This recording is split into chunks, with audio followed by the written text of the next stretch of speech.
I don't see anywhere here that says Windows 10 upgrade to Windows 11 is free. I just assumed it was free.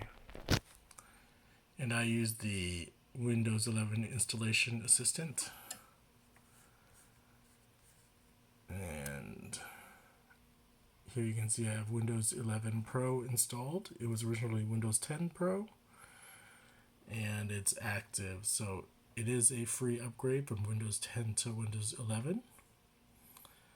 I didn't have to put any keys or anything. I just used the installation app and it did its thing. And it took about an hour for me to do this upgrade. So that's my short story of me. I was able to do the free upgrade pretty painless, and this is my short review. I'm pretty happy.